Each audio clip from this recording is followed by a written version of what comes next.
Uma jovem costureira de 29 anos é despejada no exato momento em que entra em trabalho de parto e precisa caminhar 6 quilômetros até o hospital.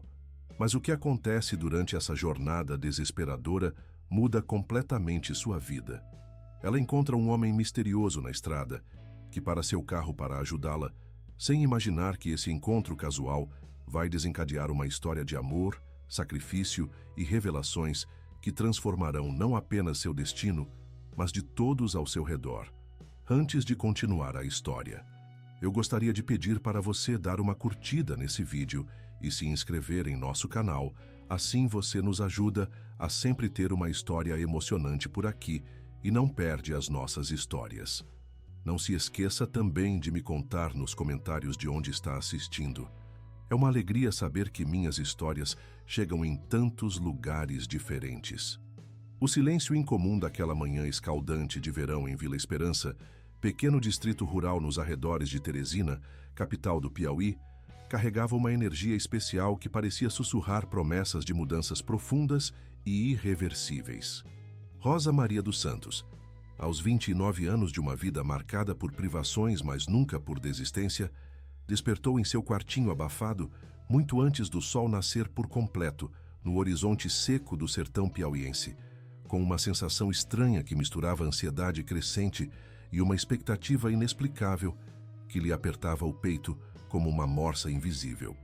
As primeiras contrações do trabalho de parto começaram como ondas suaves, mas persistentes, pulsando através de seu ventre inchado com uma regularidade que ela reconheceu instintivamente, mesmo sendo sua primeira gravidez. Ela sabia, com aquela sabedoria ancestral que as mulheres carregam no sangue, que aquele seria o dia mais importante, mais significativo e simultaneamente mais aterrorizante de toda a sua existência até então. Rosa Maria habitava sozinha aquele espaço diminuto que mal comportava uma cama de solteiro, com colchão fino como papel, uma pia rachada em vários pontos que gotejava incessantemente durante as madrugadas abafadas do Piauí, criando uma sinfonia irritante que a mantinha desperta durante as noites mais quentes.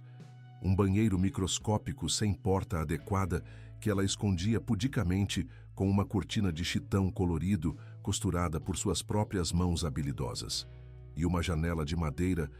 tosca que emperrava constantemente, deixando entrar não apenas o calor sufocante do sertão nordestino, mas também a poeira fina e avermelhada que cobria tudo com um véu permanente de aridez. Era absolutamente tudo o que conseguira manter com os poucos reais duramente ganhos, costurando roupas simples para as famílias mais abastadas do distrito, vestidos de missa para as senhoras da igreja, camisas sociais para os homens que trabalhavam na prefeitura, uniformes escolares para as crianças cujos pais podiam pagar por serviços de costura,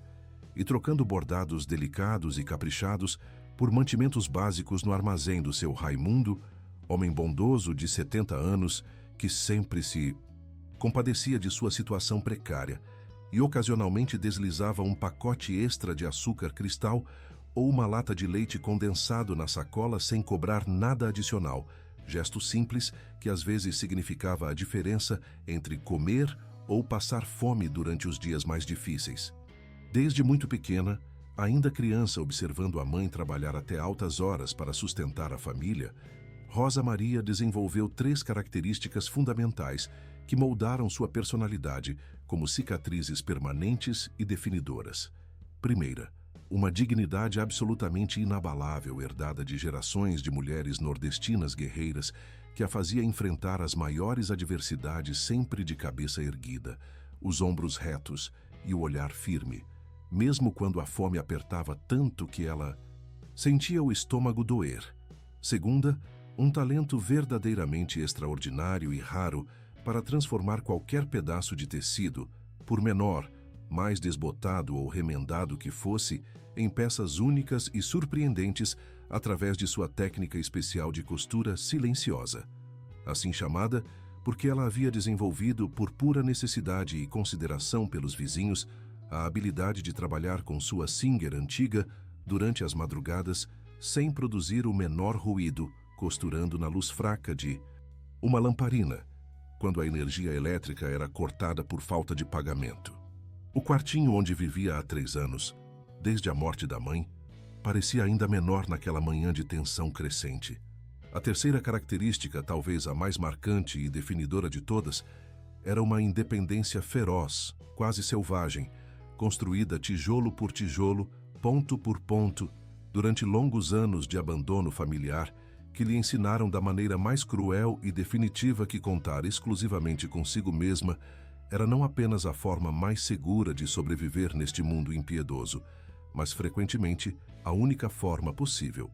Seu conflito interno mais profundo e doloroso, aquele que a mantinha acordada durante as madrugadas quentes, ruminando pensamentos contraditórios,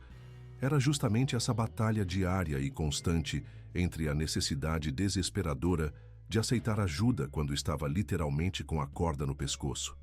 E Deus sabia como ela precisava de ajuda constantemente, e o desejo quase obsessivo de manter a todo custo aquela preciosa autonomia conquistada com tanto suor, tanta privação, tantas noites claro, costurando até os dedos sangrarem, para conseguir alguns trocados que garantissem ao menos um prato de comida no dia seguinte. Órfã de pai desde sempre, pois ele havia desaparecido misteriosamente antes mesmo dela nascer, sem deixar qualquer rastro, explicação ou mesmo uma despedida, e com a mãe Maria José dos Santos, tragicamente falecida há exatos 5 anos em um acidente terrível na BR-343, quando voltava de ônibus do trabalho de doméstica em uma das casas grandes do centro de Teresina. O veículo velho e mal conservado perdeu os freios na descida de uma ladeira e se chocou violentamente contra um caminhão, carregado de algodão. Rosa Maria aprendeu desde os 14 anos incompletos que sobreviver neste mundo hostil dependia exclusivamente da força de suas próprias mãos, cada vez mais calejadas pelo trabalho constante, e da precisão de sua agulha sempre firme e certeira. Mesmo quando essas mãos tremiam de exaustão ou de fome durante os invernos mais rigorosos do sertão piauiense. Frequentadora assídua e devota da Igreja Assembleia de Deus de Vila Esperança, sempre que suas pernas inchadas e doloridas permitiam a caminhada longa e íngreme colina acima, sob o sol escaldante que derretia o asfalto precário das ruas de terra batida, ela mantinha uma fé sólida como as pedras do sertão, daquelas pessoas que repetem como um mantra todas as noites antes de dormir, ajoelhadas ao lado da cama estreita. Meu Deus, não desampara seus filhos que mais precisam de proteção e amparo. Mesmo quando todas as evidências concretas e cruéis da vida real pareciam apontar exata e sistematicamente na direção contrária, como se o céu estivesse permanentemente surdo e indiferente às suas preces sussurradas entre lágrimas durante as madrugadas mais solitárias e desesperadoras, quando o silêncio do distrito era quebrado apenas pelo canto melancólico dos sabiás e pelo vento seco que balançava as copas dos cajueiros centenários. Sua máquina de costura, Singer modelo 1962, herança sagrada e inestimável deixada pela mãe falecida e absolutamente o bem mais precioso que possuía no mundo inteiro, estava posicionada com cuidado extremo e carinho no cantinho mais iluminado do quartinho, estrategicamente próxima à janela empenada, que captava os primeiros raios de sol da manhã e a luz dourada das tardes de trabalho intenso e concentrado. A máquina repousava sobre uma caixa de madeira de cajueiro envernizada à mão, que servia como mesa improvisada, mas funcional, cercada por pequenas gavetas de papelão, onde ela organizava meticulosamente seus tesouros profissionais. Linhas de todas as cores possíveis, muitas delas conseguidas através de trocas ou pequenos favores, agulhas de vários tamanhos cuidadosamente guardadas em almofadinhas feitas de retalhos, botões de todos os formatos e materiais coletados ao longo dos anos, elásticos, zíperes aproveitados de roupas velhas e dezenas de outros pequenos objetos essenciais ao seu ofício que representavam não apenas ferramentas de trabalho, mas verdadeiros símbolos de resistência e determinação. Naquela manhã que mudaria para sempre o curso de sua existência e da vida de todos ao seu redor, enquanto as contrações começavam a se intensificar progressivamente, como marés cada vez mais violentas e imprevisíveis, batidas autoritárias e impacientes na porta de madeira, a despertaram completamente do estado de semissonolência angustiada em que se encontrava desde o meio da madrugada. Era Sebastião Ferreira da Costa, proprietário ganancioso e sem escrúpulos de várias casas simples espalhadas pelo distrito, homem corpulento e suado de meia-idade que havia enriquecido de forma questionável comprando propriedades de famílias desesperadas em dificuldades financeiras, sempre oferecendo valores irrisórios que as pessoas eram forçadas a aceitar por pura necessidade de sobrevivência. Sebastião não demonstrou a menor consideração humana pelo estado obviamente crítico de Rosa Maria, ignorando completamente e cinicamente sua barriga enorme, que denunciava uma gravidez em estágio final, as expressões de dor intensa que contorciam seu rosto suado a cada nova contração que chegava, e até mesmo os pequenos gemidos involuntários que escapavam de seus lábios cerrados pelo esforço sobre-humano de manter a composure diante daquele homem cruel. "Escuta aqui, menina desavergonhada", disse ele com uma frieza calculada e uma crueldade que cortou o coração de Rosa Maria como uma lâmina afiada recém-forjada. "Não me interessa nem um pouco se você está parindo, fazendo cocô ou qualquer outra coisa nojenta que mulher da tua laia costuma fazer. O dinheiro do aluguel sumiu do meu bolso. E eu não sou pai dos pobres, nem casa de misericórdia, para ficar sustentando vagabunda que não paga as contas em dia. Você vai ter que se mandar desta casa. E vai ser agora mesmo, antes que eu perca a paciência e chame a polícia para te tirar daqui na força bruta." O despejo brutal e desumano aconteceu no exato momento em que Maria Clara, sua filha ainda por nascer, decidira vir ao mundo, como se o destino tivesse conspirado especificamente para transformar o que deveria ser o dia mais sublime, sagrado e alegre de sua vida, o nascimento tão esperado e desejado de sua primeira filha, no momento mais desolador, aterrorizante e humilhante que qualquer mãe poderia experimentar em seus piores pesadelos.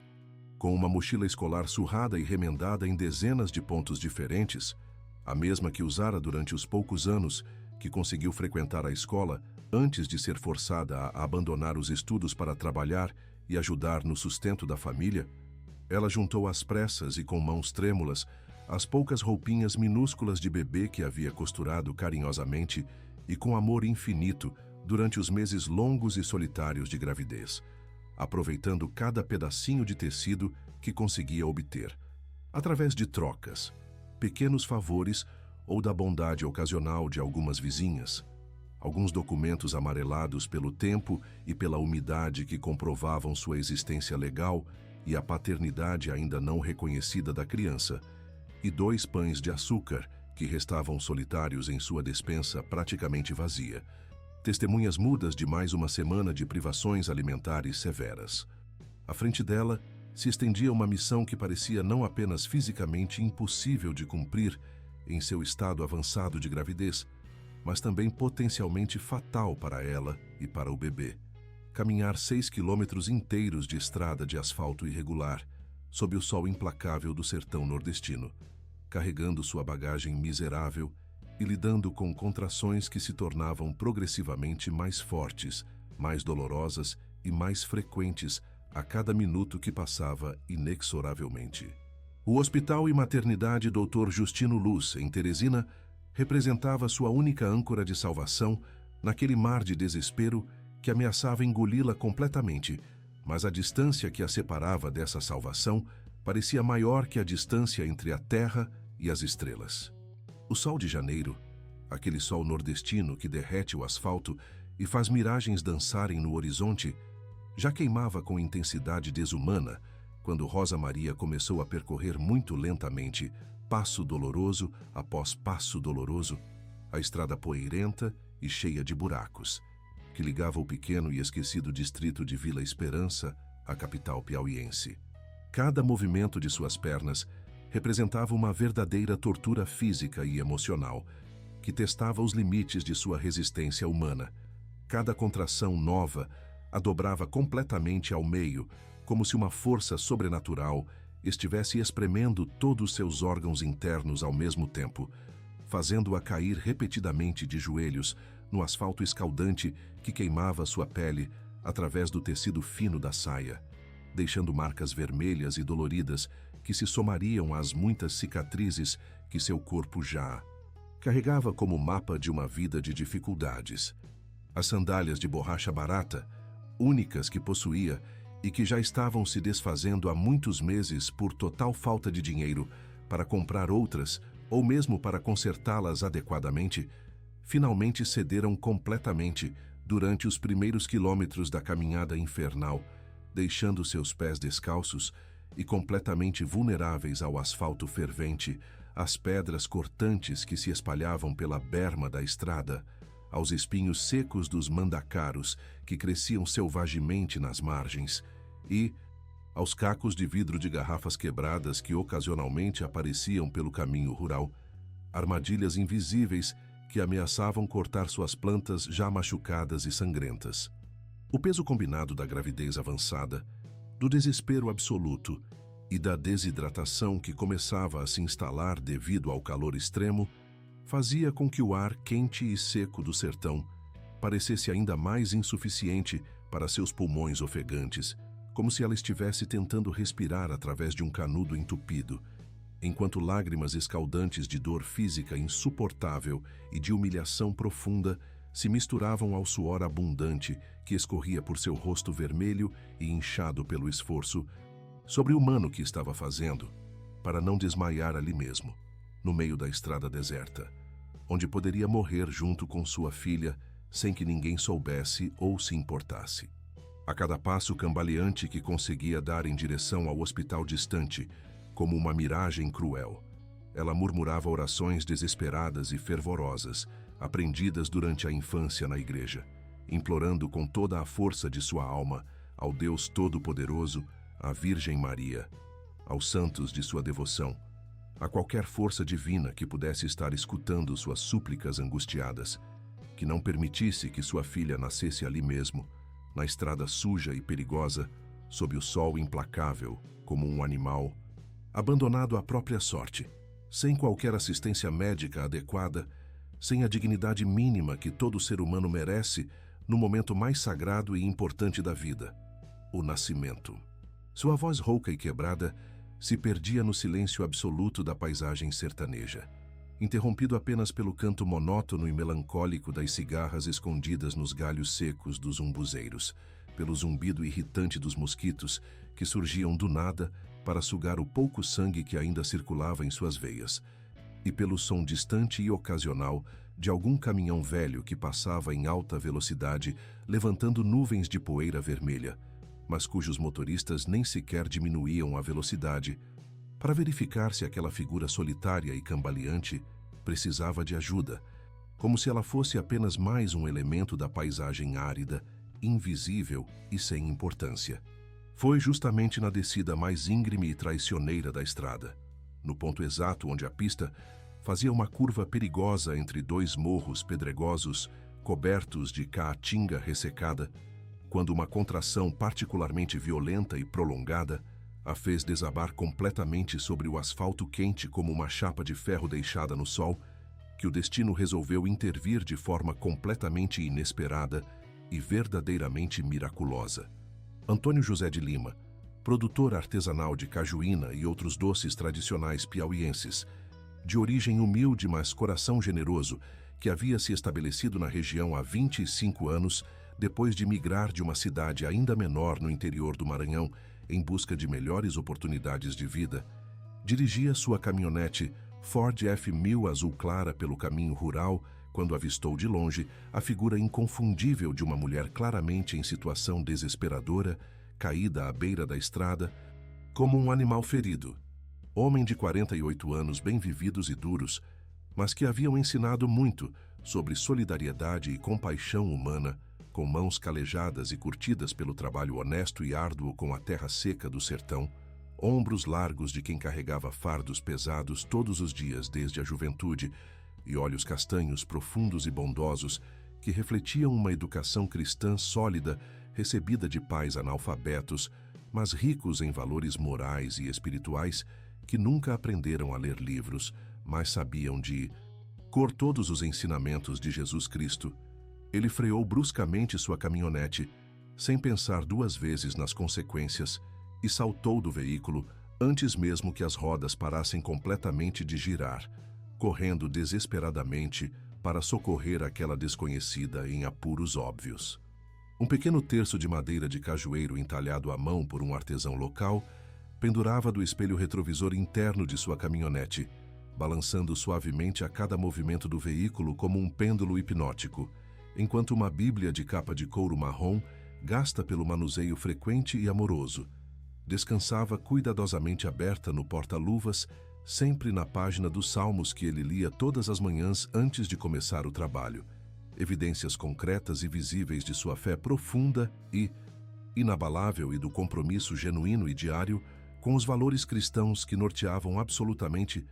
todas suas ações, decisões e relacionamentos, desde os mais simples até os mais complexos e importantes. Seu jeito naturalmente gentil, mas ao mesmo tempo firme e determinado, quando a situação exigia ação rápida, revelava alguém completamente acostumado a tomar decisões corretas em momentos de crise, além de um homem que jamais hesitaria em ajudar qualquer pessoa necessitada sem esperar absolutamente nada em troca, movido exclusivamente pela compaixão cristã genuína e pela solidariedade humana espontânea que aprendera desde pequeno, observando seus pais acolherem vizinhos em dificuldades, dividindo o pouco que tinham com quem tinha ainda menos, mesmo quando isso significava que a própria família passaria necessidades maiores. Minha irmã, pelo amor do Sagrado Coração de Jesus, o que está acontecendo aqui? Perguntou Antônio José com voz cheia de preocupação genuína e urgência real, ajoelhando-se imediatamente ao lado de Rosa Maria sobre o asfalto fervente da estrada, sem se importar minimamente em sujar sua calça jeans limpa ou sua camisa de trabalho de algodão, que eram praticamente as únicas peças de roupa decentes que possuía para ocasiões mais formais. Preciso chegar urgentemente ao hospital. Pelo amor de Deus e da Virgem Maria, me ajude, por favor. Conseguiu responder Rosa Maria entre uma contração especialmente forte e violenta e a seguinte, sua voz embargada pela dor insuportável que sentia como punhaladas no ventre, e pelo desespero absoluto de uma mãe que teme genuinamente pela vida de seu filho ainda por nascer, agarrando-se com toda a força desesperada que lhe restava ao braço forte e protetor daquele desconhecido que havia aparecido em sua hora mais negra como um verdadeiro anjo enviado diretamente do céu por intercessão divina. Sem hesitar nem por um segundo sequer, demonstrando aquela presteza e eficiência que caracterizam pessoas acostumadas a lidar com emergências rurais, onde não há tempo a perder e cada minuto pode significar a diferença entre a vida e a tragédia. Antônio José a ergueu cuidadosamente em seus braços fortes, como se ela fosse feita de cristal frágil que poderia se quebrar ao menor movimento brusco, carregando-a com toda a delicadeza e cuidado possíveis até sua caminhonete, onde a acomodou confortavelmente no banco traseiro, depois de forrar todo o assento com sua própria camisa de flanela limpa e cheirosa, para tornar a viagem mais macia e segura, tanto para a mãe quanto para o bebê, que estava claramente ansioso para vir ao mundo naquele momento tão dramático e inesperado. Justino Luz, percorrido em velocidade máxima, mas com cuidado redobrado, para evitar buracos profundos, lombadas abruptas e qualquer solavanco que pudesse causar desconforto adicional ou mesmo complicações para a gestante em trabalho de parto avançado, Antônio José manteve uma conversa calma, serena e profundamente reconfortante, falando com aquela voz pausada e musical típica do sertão sobre sua pequena fábrica artesanal de cajuína, sobre os segredos ancestrais da produção de doces, tradicionais piauienses transmitidos de geração em geração, em sua família humilde, sobre a filosofia de vida que aprendera com o avô analfabeto mas sábio, e especialmente sobre sua crença inabalável de que as pessoas que mais sofrem na vida são exatamente aquelas que Deus escolhe para missões especiais e importantes neste mundo. Estou tendo meu bebê agora mesmo, seu moço. Durante todo o percurso até o hospital, doutor. Pode acreditar em mim de olhos fechados, Dona Rosa Maria, dizia ele pacientemente, olhando pelo espelho retrovisor com aqueles olhos bondosos que transmitiam uma serenidade contagiosa e uma fé que parecia capaz de mover montanhas. As cajueiras que produzem os frutos mais doces e saborosos da região são exatamente aquelas que enfrentaram as secas mais prolongadas e cruéis, os ventos mais fortes e devastadores, as pragas mais terríveis e destruidoras durante seu crescimento. Criança que nasce depois de tanta luta e sofrimento da mãe traz consigo uma força interior diferenciada, uma determinação especial para enfrentar este mundo difícil e transformá-lo num lugar melhor e mais justo para todos nós que aqui vivemos e sofremos. Suas palavras, pronunciadas com aquela cadência musical e hipnótica típica do Nordeste brasileiro e impregnadas de uma sinceridade cristã absolutamente genuína que brotava do coração como água fresca de uma fonte pura, tinham um efeito quase mágico e milagroso sobre Rosa Maria, acalmando parcialmente sua ansiedade crescente, diminuindo um pouco a intensidade da dor que sentia e dando-lhe esperança renovada de que tudo terminaria bem, de que sua filha nasceria saudável e forte, de que aquele pesadelo chegaria ao fim e daria lugar a um novo capítulo de sua vida, onde talvez finalmente a felicidade tivesse espaço para florescer como uma flor do mandacaru depois das primeiras chuvas do ano. Sua menina vai ser muito especial mesmo. Pode ter absoluta certeza disso. Maria Clara dos Santos nasceu exatamente às 14h11 de uma terça-feira ensolarada e sufocante no Hospital e Maternidade Dr. Justino Luz, no centro de Teresina, com um choro forte, vigoroso e determinado que ecoou pelos corredores da maternidade pública como um verdadeiro hino de vitória da vida sobre a adversidade, da esperança sobre o desespero, do amor maternal sobre todas as dificuldades e obstáculos que pareciam intransponíveis, apenas algumas horas antes. Antônio José havia permanecido durante todas as longas e tensas horas de espera, na sala de espera do hospital, um ambiente simples, mas limpo, com cadeiras de plástico desconfortáveis e paredes pintadas de verde hospital, caminhando nervosamente de um lado para o outro, como um pai biológico em seu primeiro parto, rezando incessantemente seu terço de madeira com a devoção de quem realmente acredita no poder da oração, e bebendo café preto adoçado que comprava na máquina automática para tentar manter-se desperto e alerta.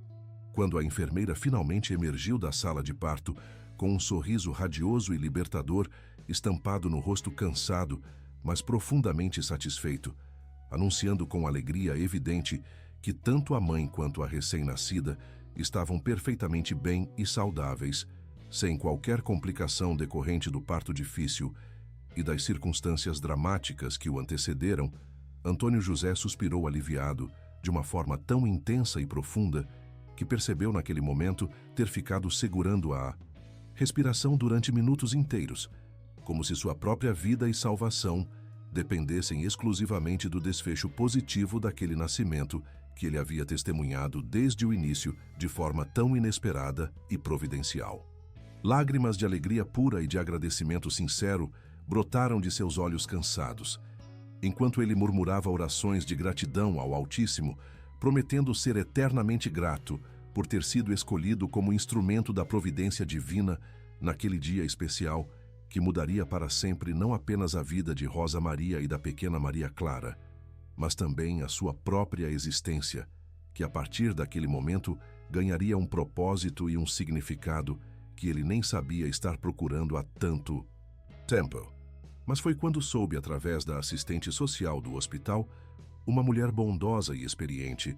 que lidava diariamente com casos sociais complexos e situações de extrema vulnerabilidade, que Rosa Maria não tinha absolutamente para onde ir depois da alta médica, que havia sido cruelmente despejada de sua moradia precária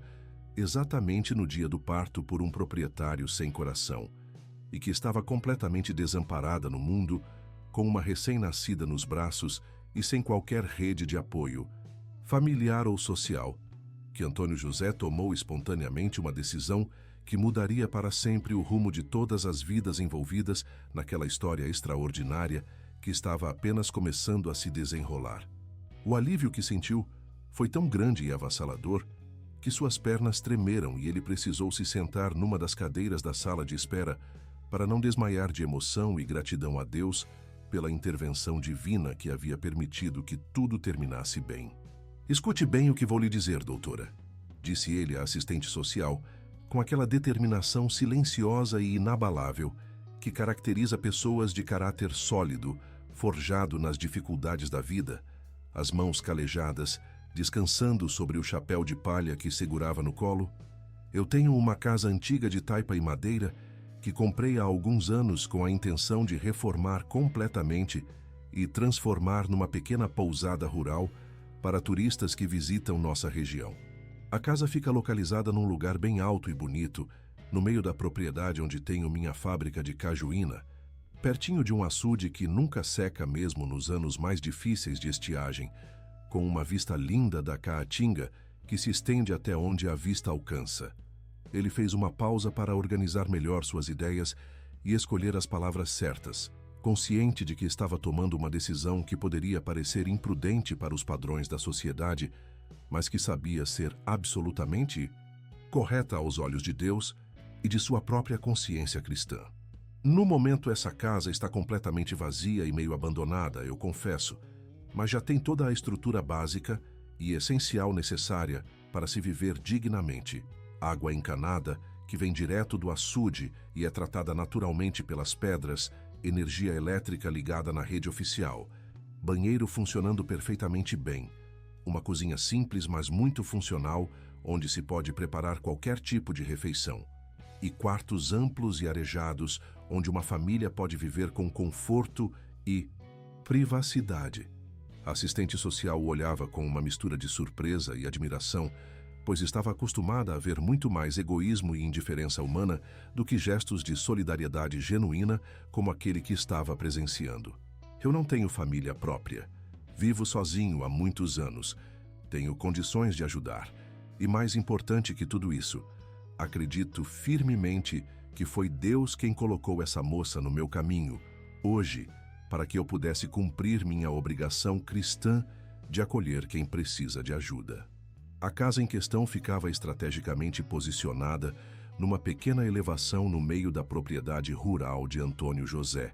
oferecendo uma vista privilegiada e panorâmica de toda a região semiárida circundante, com sua vegetação característica de Caatinga,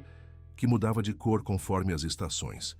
Verde exuberante durante os poucos meses de chuva, dourada e ressecada durante o longo período seco que dominava a maior parte do ano.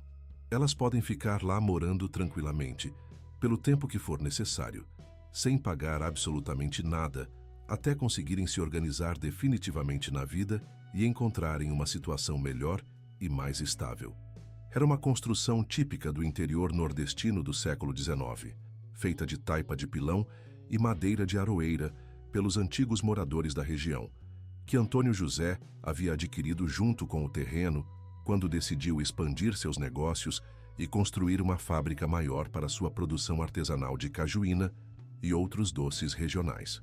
O imóvel havia pertencido a uma família tradicional da região que enriquecera durante o ciclo do algodão, mas decaíra economicamente com as mudanças na agricultura regional, sendo forçada a vender a propriedade para saldar dívidas acumuladas. Antônio José comprara tudo com as economias de décadas de trabalho duro e honesto, sonhando em transformar aquele lugar numa pequena pousada rural que oferecesse aos visitantes uma experiência autêntica de contato com a cultura e as tradições do sertão piauiense. Mas esse projeto havia ficado em segundo plano devido às demandas crescentes de sua fábrica de doces, que prosperava cada vez mais. Agora, essa mesma casa se tornaria o lar temporário de Rosa Maria e Maria Clara, um refúgio seguro e acolhedor onde poderiam se recuperar das provações recentes e reconstruir suas vidas longe das pressões, julgamentos e crueldades do mundo exterior, cercadas pela paz e tranquilidade do campo, pelo carinho discreto, mas constante de Antônio José, e pela proteção invisível da providência divina que havia orquestrado aquele encontro aparentemente casual, mas, na verdade, cuidadosamente planejado pelo destino. Durante os primeiros 3 meses após o nascimento de Maria Clara, meses que correspondem ao período mais delicado e crucial para o desenvolvimento inicial de qualquer recém-nascido, estabeleceu-se gradualmente entre Antônio José e Rosa Maria uma rotina diária silenciosa, mas profundamente significativa e reconfortante para ambos, que trouxe para suas vidas solitárias um sentido de propósito e uma alegria genuína que nenhum dos dois havia experimentado há muitos anos. Religiosamente, todas as manhãs sem exceção, logo após o nascer do sol, quando o ar ainda estava fresco e perfumado pelo orvalho que se formava durante a madrugada sobre a vegetação ressecada da caatinga, Antônio José aparecia na casa carregando uma grande cesta de vime trançado por artesãos locais, sempre repleta de mantimentos frescos e cuidadosamente selecionados. Pão de milho quentinho e perfumado que ele mesmo fazia no forno, a lenha de sua cozinha rústica, leite de cabra, ainda morno ordenhado na fazenda de seu compadre Raimundo, que morava a alguns quilômetros de distância, frutas suculentas e doces colhidas em sua própria plantação, cajazes maduros, mangas espada, goiabas vermelhas, cajus frescos, verduras e legumes que ele cultivava sem agrotóxicos em sua horta caseira, ovos caipiras de galinhas criadas soltas em liberdade, e ocasionalmente, nas noites mais frias de julho e agosto, quando o vento sul soprava forte vindo do interior, uma garrafa de sua cajuína especial, ou um pote de doce de caju feito segundo receita centenária de sua avó materna. Era uma rotina simples, mas rica em gestos de cuidado e atenção mútua, que demonstrava como a verdadeira família pode ser formada não apenas por laços de sangue, mas principalmente por escolhas conscientes de amor, proteção e dedicação recíproca. Ele dedicava praticamente todas suas horas livres, quando não estava trabalhando na fábrica, supervisionando a produção dos doces ou cuidando dos negócios administrativos, ao trabalho árduo, mas extremamente gratificante de reforma e melhoramento gradual da antiga casa de taipa, transformando lentamente aquela construção que havia permanecido abandonada por décadas num verdadeiro lar acolhedor, funcional e cheio de vida. Com suas próprias mãos calejadas, mas surpreendentemente hábeis para trabalhos delicados de carpintaria e alvenaria, habilidades aprendidas na juventude, ajudando o pai pedreiro em obras pela região, ele consertou minuciosamente todo o telhado colonial, substituindo telhas quebradas por outras idênticas fabricadas na olaria local, reformou completamente toda a instalação elétrica, seguindo rigorosamente as normas modernas de segurança. Restaurou o sistema de encanamento trazendo água potável e pressurizada do açude através de uma bomba solar que ele mesmo instalou. Pintou todas as paredes internas e externas com tinta de boa qualidade em tons suaves e alegres que Rosa Maria havia escolhido. E ainda construiu uma cozinha ampla e bem ventilada, onde ela pudesse preparar as refeições com conforto e prazer, além de um espaço especial que seria destinado ao seu trabalho de costura. Enquanto Antônio José trabalhava incansavelmente na transformação física da casa, demonstrando através de cada martelo batido e cada parafuso apertado o carinho e o respeito que sentia por suas novas inquilinas, Rosa Maria dedicava-se integralmente aos cuidados amorosos, atentos e dedicados de Maria Clara, descobrindo gradualmente todas as alegrias e desafios da maternidade, e ao mesmo tempo retomava cuidadosamente sua atividade profissional de costureira, reinstalando sua preciosa máquina Singer numa mesa robusta e bem acabada de madeira de aroeira maciça que Antônio José havia construído especialmente para ela, seguindo suas especificações exatas, com gavetas embutidas para organizar todos os materiais necessários, linhas coloridas, agulhas de vários tamanhos, botões, zíperes, elásticos, tesouras, réguas, moldes de papel e, principalmente, com a altura perfeita para que ela pudesse trabalhar durante horas sem sentir dores nas costas ou no pescoço. A mesa foi posicionada estrategicamente próxima à janela principal da casa, que havia sido ampliada e equipada com vidros novos e cortinas coloridas feitas pela própria Rosa Maria, de onde se tinha a melhor vista possível da propriedade e se podia contemplar durante o trabalho uma das paisagens mais belas e inspiradoras do sertão piauiense, o açude cristalino cercado por cajueiros centenários, a caatinga que se estendia até o horizonte, mudando de cor conforme a hora do dia e a estação do ano, e ao longe, nos dias mais claros, o perfil das montanhas azuladas que marcam a divisa entre o Piauí e o Ceará, criando um panorama que funcionava como fonte constante de inspiração e tranquilidade para Rosa Maria durante as longas horas de trabalho concentrado e criativo. Aos poucos, semana após semana, mês após mês, uma harmonia quase perfeita e profundamente reconfortante foi se estabelecendo naquela casa que literalmente renascia das cinzas do abandono através do trabalho conjunto, do carinho mútuo e da dedicação sincera de seus novos habitantes. Maria Clara crescia saudável, forte e visivelmente feliz, cercada por todo o amor e cuidado que uma criança pode receber, desenvolvendo-se num ambiente de paz, segurança e afeto constante que contrastava dramaticamente com a situação de desamparo e desespero em que havia nascido. Rosa Maria, por sua vez, redescobria gradualmente a paz interior que havia perdido durante os longos anos de luta solitária pela sobrevivência, encontrando finalmente um lugar onde podia baixar a guarda, relaxar as defesas sempre alerta e simplesmente ser ela mesma sem medo de julgamentos, críticas ou novas humilhações. Antônio José, que durante décadas havia vivido uma existência solitária, mas não necessariamente infeliz, concentrado exclusivamente no trabalho e nos negócios, sem família própria nem relacionamentos românticos duradouros, encontrava naquela família improvisada um propósito de vida que não sabia estar procurando há tanto tempo. Pela primeira vez em muitos anos, ele acordava todas as manhãs com entusiasmo genuíno e uma sensação reconfortante de que sua existência tinha um significado maior e mais nobre que apenas produzir doces e acumular dinheiro na conta bancária.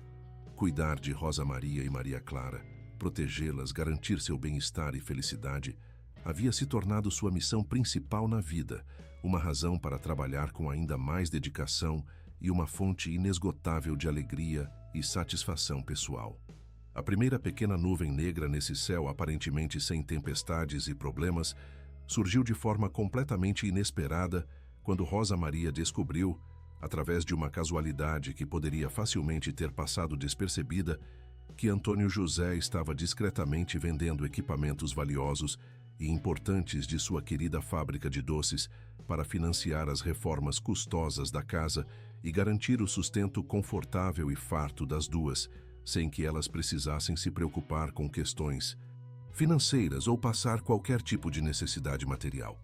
A descoberta aconteceu de forma totalmente acidental, quando ela estava organizando alguns papéis dele, que haviam se misturado com suas anotações de costura durante uma tarde de vento forte que espalhou documentos por toda a mesa de trabalho,